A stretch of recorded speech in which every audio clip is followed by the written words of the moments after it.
So thank you. I feel a little out of place here in terms of obviously this your one panel, a terrific panel that is so deeply immersed in these issues. I come from a different place where the Claims Conference is a Holocaust restitution organization. Over the past 7 decades, our role has been to negotiate and administer compensation programs for individual Holocaust survivors, to distribute humanitarian assistance, and also to support academic and research institutions offering Holocaust scholarship. So we don't have any special expertise in many of these issues in the social media platforms, and we don't engage in political activities. But in the last number of years, an issue in which we have felt it important to take the organization, which is traditionally focused on negotiations and on allocations, but into a more activist stance, is around the issue of Holocaust denial. And I think part of it is that we think that the most powerful voice against Holocaust denial are Holocaust survivors, the people who can give personal testimony, who can tell their own stories. And as we've seen and we know, it's becoming harder and harder as the survivor community gets smaller and survivors age, more and more difficult for Holocaust survivors to speak strongly and to have the kind of platforms, and especially with the new and different kind of platforms that that have emerged and that you heard about earlier, and that I think we're all familiar with.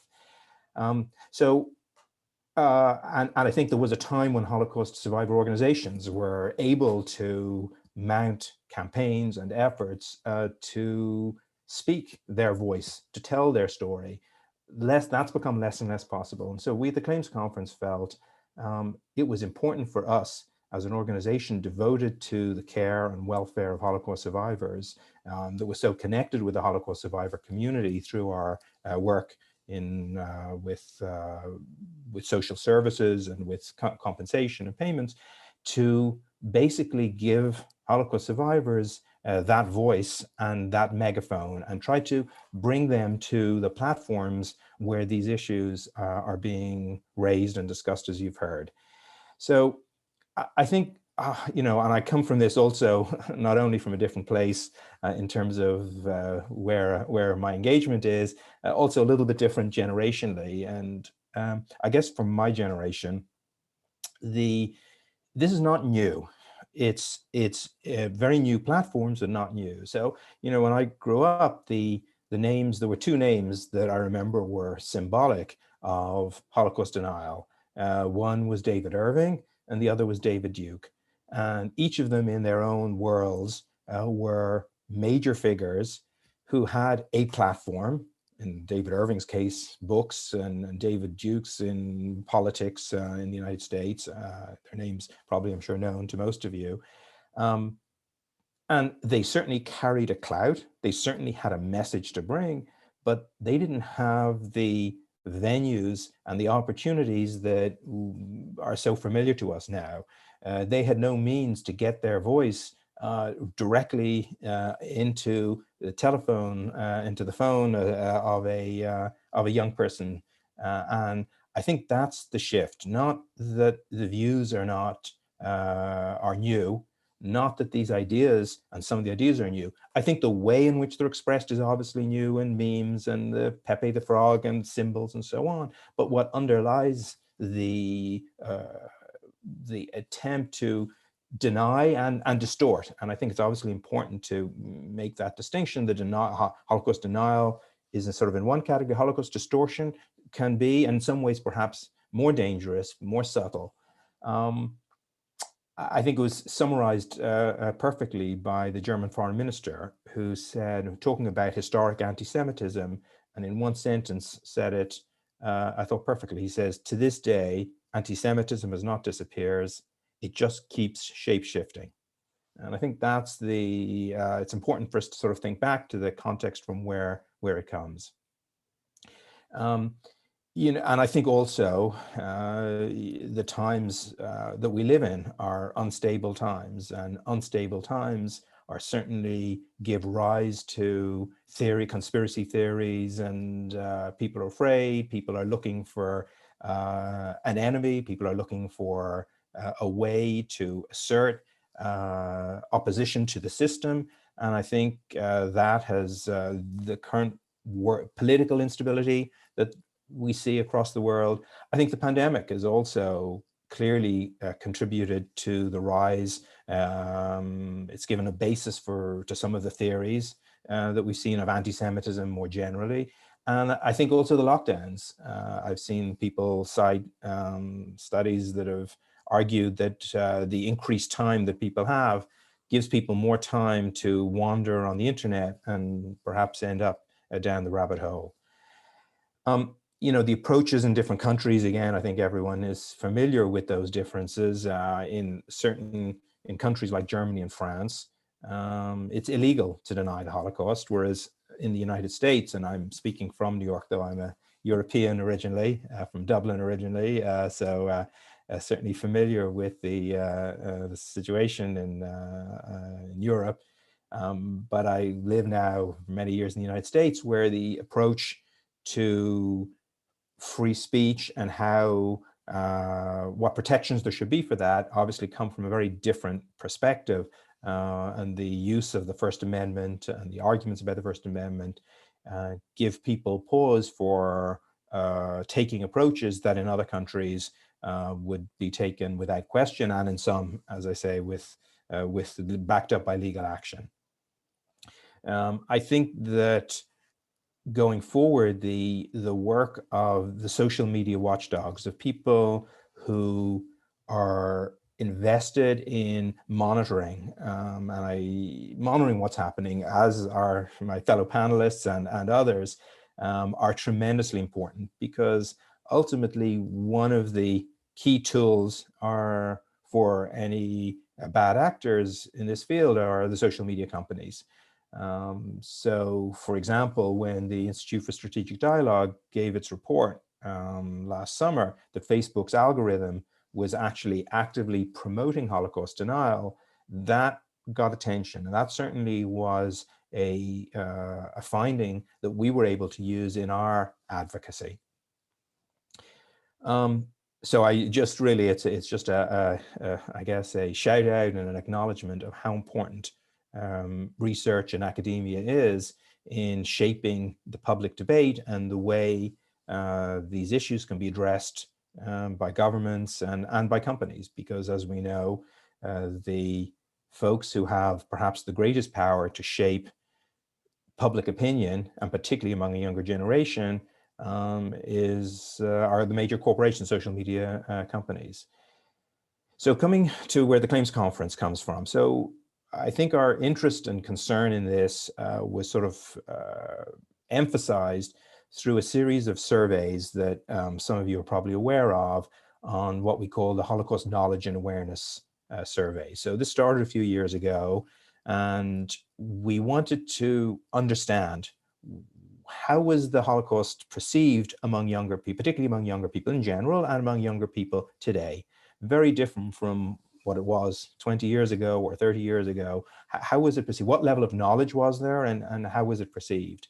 And the series of surveys, and perhaps the largest one was the one last year among US millennials and Gen Z members, to look at that population to try to understand, firstly, what do they know?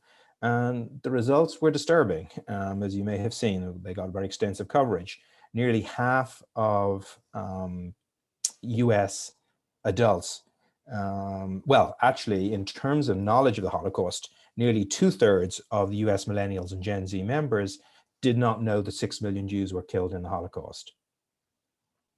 So you're talking about something that for my generation, 6 million Jews is something that's so symbolic and emblematic of the Holocaust. But even more than that, half of the respondents could not name one concentration camp or ghetto. And again, for my generation, and I think for many of us, the name Auschwitz is symbolic, not even just with the Holocaust, but with the ultimate in the depravity to which humans can go. And that half of millennials could not name Auschwitz, that's disturbing. And I think in partnership with that finding was the finding in the survey that nearly half, 49% of young US adults have seen Holocaust denial or distortion posts on social media or elsewhere online. So you have this twin set of findings that there is this huge lack of knowledge, and that the place where people are seeing Holocaust denial is on social media. Half of young US adults. And I suspect that the answer would not be very different in any of the countries that any of you watching are in. So this part of this was what led us to make a sustained effort with Facebook. So we launched a campaign which we called No Denying It. And every day, survivors posted a daily video, which we organized and arranged, directed at Mark Zuckerberg, urging him to remove Holocaust denial from the platform. We thought it was critical to give a voice to the survivors, and no better way to do it than through the medium that is the medium of communication and the medium where we're most concerned about. Facebook's approach up to then had been that some Holocaust denial was covered by their code of conduct and some was not. So if something, what they called spewed hate, it would be covered by the code of conduct and in theory should be removed, but it had to be in that category that Holocaust denial in itself was not something that was contrary to the code of conduct. Now, that ran counter to the fundamental reality and even the documented viewpoint of the global community. The IRA definition, the International Holocaust Remembrance Alliance, specifically quotes and uses an example that denying the fact and scope of the Holocaust is anti-Semitic, and anti-Semitism is covered by the Code of Conduct.